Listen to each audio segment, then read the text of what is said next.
To further combat inflation, we will not only be reducing the cost of energy, but will be ending the flagrant waste of taxpayer dollars.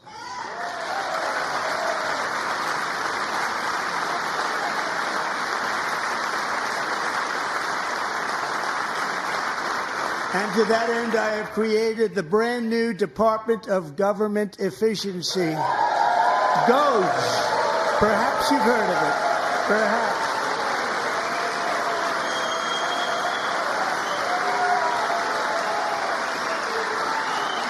Which is headed by Elon Musk, who is in the gallery tonight.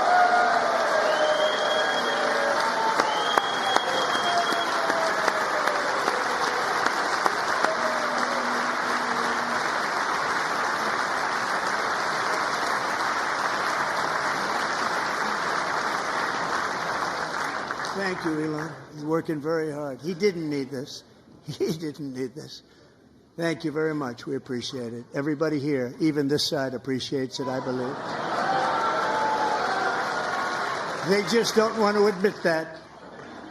Just listen to some of the appalling waste we have already identified. $22 billion from HHS to provide free housing and cars for illegal aliens. $45 million for diversity, equity, and inclusion scholarships in Burma.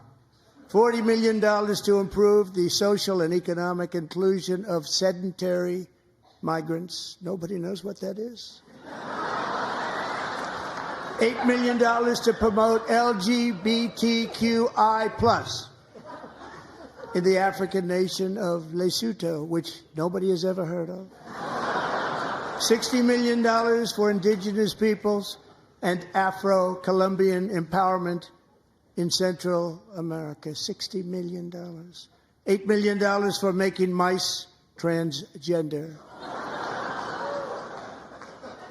This is real. $32 million for a left-wing propaganda operation in Moldova. $10 million for male circumcision in Mozambique. $20 million for the Arab Sesame Street in the Middle East. It's a program. $20 million for a program. $1.9 billion to recently created Decarbonization of Homes Committee, headed up, and we know she's involved. Just at the last moment, the money was passed over by a woman named Stacey Abrams. Have you ever heard of her? A $3.5 million consulting contract for lavish fish monitoring. $1.5 million for voter confidence in Liberia. $14 million for social cohesion in Mali. $59 million for illegal alien hotel rooms in New York City. He's a real estate developer. He's done very well. $250,000 to increase vegan local climate action innovation in Zambia.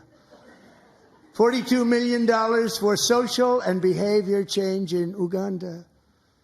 $14 million for improving public procurement in Serbia. $47 million for improving learning outcomes in Asia. Asia's doing very well with learning. You know what we're doing. Should use it ourselves. And $101 million for DEI contracts at the Department of Education, the most ever paid, nothing even like it. Under the Trump administration, all of these scams, and they're far worse, but I didn't think it was appropriate to talk about them. They're so bad. Many more have been found out and exposed and swiftly terminated by a group of very intelligent, mostly young people, headed up by Elon, and we appreciate it. We found hundreds of billions of dollars of fraud.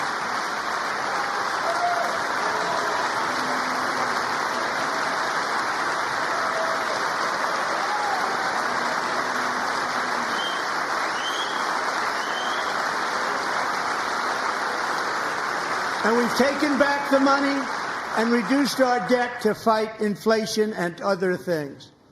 Taking back a lot of that money. We got it just in time. This is just the beginning.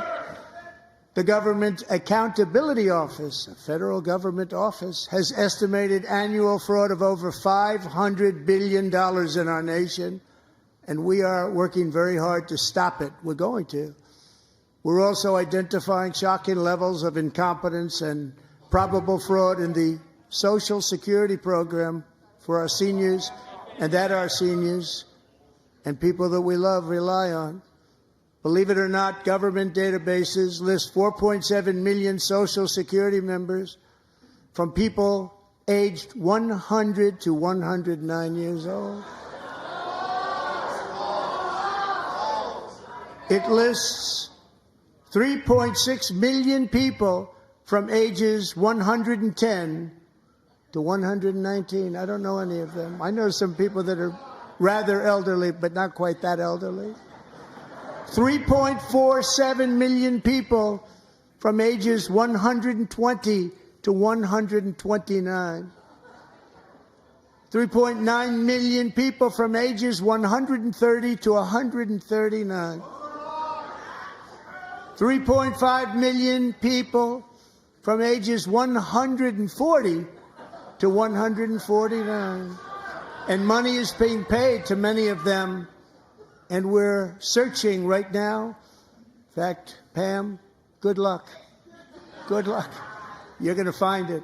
But a lot of money is paid out to people because it just keeps getting paid, and nobody does. And it really hurts Social Security and hurts our country. 1.3 million people from ages 150 to 159, and over 130,000 people, according to the Social Security databases, are age over 160 years old. We have a healthier country than I thought, Bobby.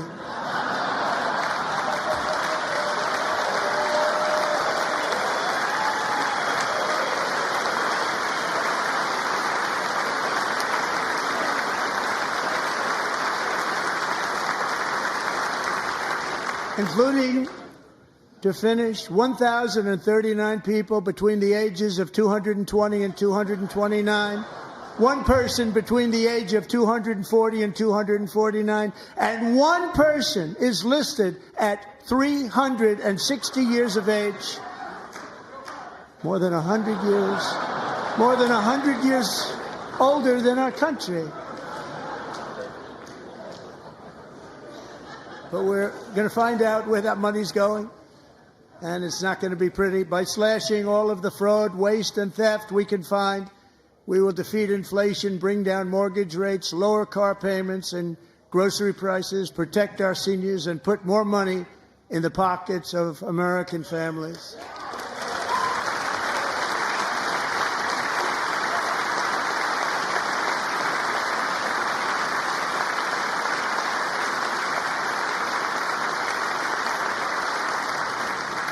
And today, interest rates took a beautiful drop, big, beautiful drop. It's about time.